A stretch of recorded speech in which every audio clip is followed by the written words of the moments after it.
สมาคมมนุษยธรรมสมาคมการแพทย์ฝรั่งลาวได้จัดโครงการช่วยเหลือเพื่อให้การผ่าตัดเกี่ยวกับด้านแขวค้างและหน้าของเด็กน้อยขึ้นอยู่ที่ห้องหมอมิตรภาพนับแต่วันที่15 มีนาคมนี้สมาคมมนุษยธรรมสมาคมการแพทย์ฝรั่งลาวได้จัดโครงการช่วยเหลือเพื่อให้การผ่าตัดเกี่ยวกับด้านแขวค้างหน้าของเด็กขึ้นอยู่ที่ห้องหมอมิตรภาพ150เตียงนับแต่วันที่15 มีนาคม2025นี้นำโดยทานศาสตราจารย์ดร.อ่านฟงปุ๋ยเกเล็กประธานสมาคมการแพทย์ฝรั่งลาวพร้อมด้วยเชี่ยวชาญในการผ่าตัดเฉพาะด้านแขวค้างหน้าเด็กขององค์การโนมาจากประเทศฝรั่งซึ่งหากทานใดที่มีความสนใจหรือมีปัญหาเกี่ยวกับแขวค้างหน้าก็สามารถนำเอาลูกหลานของทานไปลงทะเบียนหรือไปสอบถามข้อมูลเพื่อทำการผ่าตัดได้อยู่ที่ห้องหมอดังกล่าวตามเวลาราชการและการกำหนดเวลาของโครงการโอกาสนี้ประธานสมาคมการแพทย์ฝรั่งลาวได้ให้สัมภาษณ์ต่อทีมข่าวโทรภาพนครจันทร์ของพวกเขาว่าเกี่ยวกับมื้อนี้นี่เนาะท่านหมอได้เอาทีมผ่าตัดเนาะแถวข้างหน้ามาแต่ฝรั่งก็เจ้ามาทุกปีแต่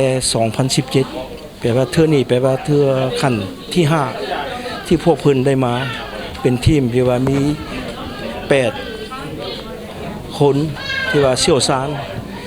มีเชี่ยวชาญผ่าตัดโรงวางยาพยาบาลพิเศษที่ซอยมาผ่าตัดเด็กนี่ทุกปีเพิ่นมานี่ได้ผ่าตัดประมาณ50คนอันที่ว่าพิเศษของทีมนี่แม่นว่าเพิ่นมีความสามารถผ่าตัดเด็กที่อายุต่ำกว่า5ปีเฉพาะมื้อนี้เฮามีเด็กอายุต่ำสุดเป็น6เดือนจะช่วยผ่าตัดปิ่นปัวเกี่ยวกับอันนี้เกี่ยวกับเรื่องผ่าตัดเนาะที่ว่าท่านหมอได้มาช่วยห้องหมอมิตรภาพเฉพาะอยู่เวียงอันนี้แม่นเกี่ยวกับผ่าตัดข้างหน้าแขวเพราะว่าท่านหมอก็ได้มีโอกาสช่วยมาแต่โดนแล้วหลายปีแล้วช่วยเกี่ยวกับแผนกหัวใจเส้นเลือดคือว่าท่านหมอเป็นอาจารย์เกี่ยวกับพยาธิหัวใจเส้นเลือดเด็กและผู้ใหญ่อันนี้เป็นส่วนหนึ่งอีกที่ว่าท่านหมอได้ส่งเด็กลาวนี่ไปผ่าตัดอยู่เมืองฝรั่งแต่ปี1999ฮอดเดี๋ยวนี้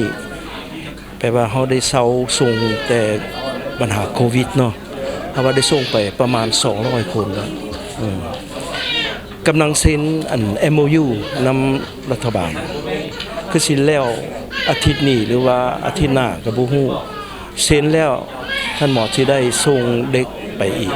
อย่างต่ำ7คนปีหนึ่งสวยอันนี้และมีองค์การผ่าตัดนี้จะมา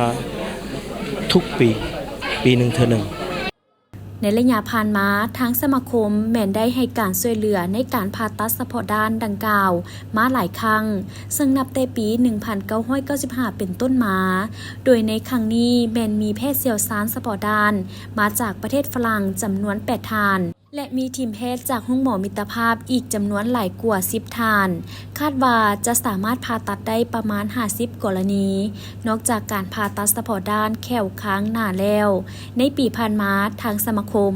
ยังได้ให้การช่วยเหลือเกี่ยวกับด้านหัวใจและเส้นเลือดมาโดยตลอดโดยได้มีการนำเอาคนเจ็บไปปิ่นปัวรักษาอยู่ประเทศฝรั่งหลายกรณีและปัจจุบันยังอยู่ในขั้นตอนจะเซ็นบทบันทึกในการร่วมมือกันระหว่างสมาคมและห้องหมอมิตรภาพเพื่อเป็นการช่วยเหลือคนเจ็บในกรณีดังกล่าวแบบยาวนาน